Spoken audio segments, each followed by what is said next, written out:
নমস্কাৰ পুনৰতে নতুন ভিডিঅ'লৈ আপোনালোক সকলোকে স্বাগতম জনাইছোঁ। আজি এযোৰ মিক্স পাটৰ কাপোৰত মই কেনেকৈনো ডিজাইন কৰিলোঁ তাকে আপোনালোকক দেখাম বুলি ভাবিছোঁ।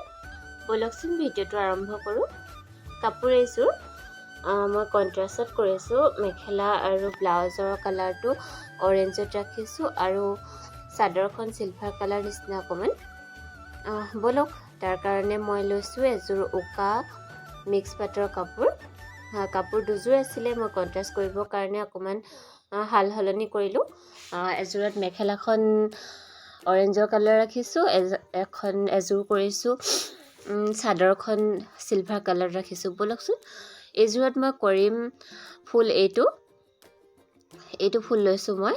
এইটো ফুলনো কেনেকৈনো কৰোঁ, ফুলপাহ মই এম্ব্ৰইডাৰীও কৰিম আৰু মিৰৰ ৱৰ্কো থাকিব ইয়াত, এপ্লিকো ব্যৱহাৰ কৰিম। ব'লকচোন মই কেনেকৈনো কৰোঁ তাকে আপোনালোকক দেখাওঁ। এইপাহ মই ফুলপাহ তলত কাগজখিলা থৈ পেলাই ওপৰত পেঞ্চিল বা পেন এটাৰ সহায়েৰে আঁকি লৈছোঁ। মই প্ৰথমতে যিখিনি পাত দেখিছে সেইখিনি মই এম্ব্ৰইডাৰী কৰিম। এম্ব্ৰইডাৰী কৰিবৰ কাৰণে মই সেউজীয়া লৈছোঁ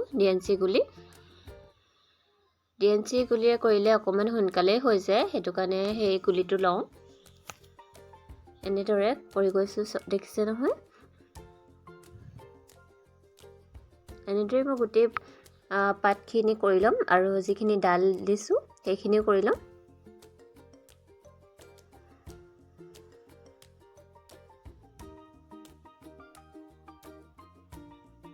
মাজে মাজে অকণমান ফাষ্ট কৰি দিছোঁ কাৰণ বহুত দীঘল হৈ যাব, নহ'লে বহুত লাহে লাহে দেখালে। নিশ্চয় আপোনালোকে বুজি পাইছে। এয়া গোটেই পাতখিনিয়ে কৰি ল'ম মই এম্ব্ৰইডাৰী।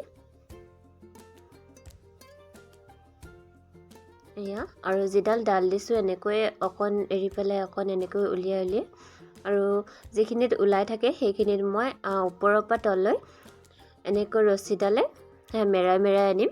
বুজি পাইছে চাগে। এয়া দেখিছে নহয়, ধুনীয়াকৈ তেতিয়া লতাৰ নিচিনাকৈ হৈ যাব ডালটো। মানে বহুত সহজ পদ্ধতি হয়, আপোনালোকক দেখাই দিছোঁ। যদি ভাল লাগে আপোনালোকে কৰিবলৈ চেষ্টা কৰিব। যিখিনিয়ে জানেতো জানে আৰু যিখিনিয়ে নাজানে। এয়া তাৰ পাছত মই আকৌ তাত লাগি থকা পাতখিনি কৰি লৈছোঁ।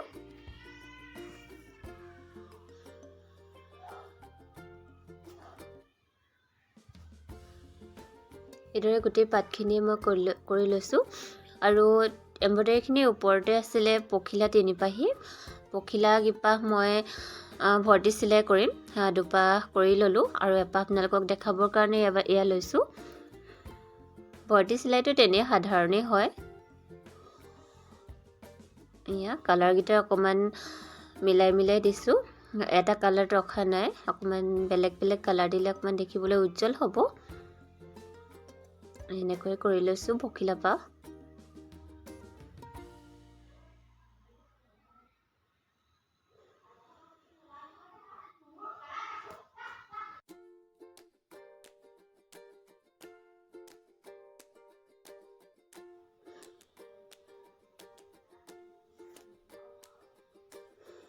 এয়া পখিলা কিপাহো কৰি হৈ গ'ল।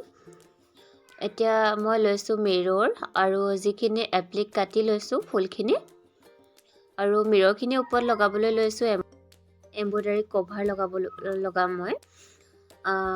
প্ৰথমতে মই ফুলখিনি কাটি লোৱা ফুলখিনি জেগাই দি লৈছোঁ, আঠা সহায়ত ৰাখি লৈছোঁ।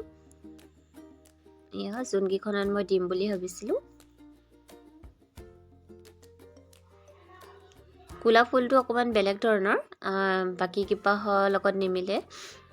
এয়া এইবোৰ কাটি ল'লোঁ, কাটি লৈ পেলাই জেগাই মই ৰখাই গৈছোঁ। এতিয়া লগাবলৈ লৈছোঁ মিৰৰকেইখনো মই যোনকেইডোখৰত লগাম বুলি ভাবিছোঁ প্ৰথমতে বহাই লৈছোঁ। তাৰপিছত যিখিনি এম্ব্ৰইডাৰী কভাৰ আছিলে সেইখিনি মই কভাৰে ফিল কৰি দিছোঁ। এয়া বেলেগ কালাৰ দিছোঁ। কালাৰ বেলেগ কৰিলে কি হয়, উজ্জ্বল হয়।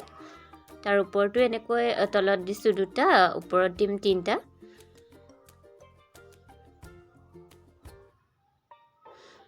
এনেকৈ তাৰ সম্পূৰ্ণ হৈছেগৈ আৰু তাৰ ওপৰত মই এই 5 পাহমান ফুল দিম।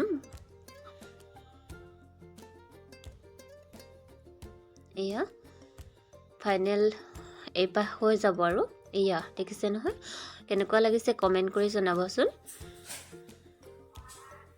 এয়া দেখিলে মোৰ চাদৰখন কৰা হৈ গ'ল গোটেইখন নেদেখালোঁ আৰু মই মেখেলাখন কৰাৰ আগতে ফলছটো লগাই লৈছোঁ ফলছটো লগাই ল'লে কৰিবলৈ সুবিধা হয় মানে ফুলখিনি আকৌ চিলনি নপৰেগৈ আৰু আপোনালোকেও যদি পাৰে এনেকৈ কৰিবচোন এয়া মই মেখেলাখনত ডাঙৰ ফুলপাহ দিয়া নাই সৰু সৰু বুটা নিচিনাকৈ দিছোঁ বুটা যদিও মানে ইমান সৰু নহয়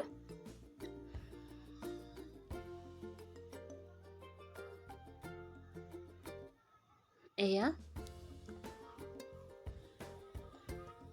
সম্পূৰ্ণ হৈ যোৱাৰ পাছত চাদৰ মেখেলাযোৰ কেনেকুৱা লাগিছে বাৰু মই বুকৰ ওচৰত কেৰ ডিজাইন হিচাপত দিছোঁ আৰু ছাইডত মই বুটা দিছোঁ যিটো মেখেলাত দিছিলোঁ তেনেদৰে দিছোঁ আৰু আঁচলত এনেকৈ তিনিটা ডাঙৰ লতা নিচিনাকৈ দিছোঁ আৰু মাজত এয়া 4পাহকৈ দি পেলাই মাজত পিৰৰ লগাই দিছোঁ সম্পূৰ্ণ কাপোৰযোৰ কেনেকুৱা লাগিলে কমেণ্ট কৰি জনাবলৈ নাপাহৰিব আগলৈকে এনেকৈ ধুনীয়া ধুনীয়া ভিডিঅ' পাই যাবৰ কাৰণে আপোনালোকে মোৰ চেনেলটো ছাবস্ক্ৰাইব কৰি ৰাখিব আৰু বেল আইকনটো বজাই দিব তেতিয়া নটিফিকেশ্যনটো আপোনালোকৰ সোনকালে গুচি যাব এই দেখিছে নহয় আজিলৈ আহিলোঁ নতুন এটা ভিডিঅ'লৈ অহাৰ প্ৰতিশ্ৰুতি বাই বাই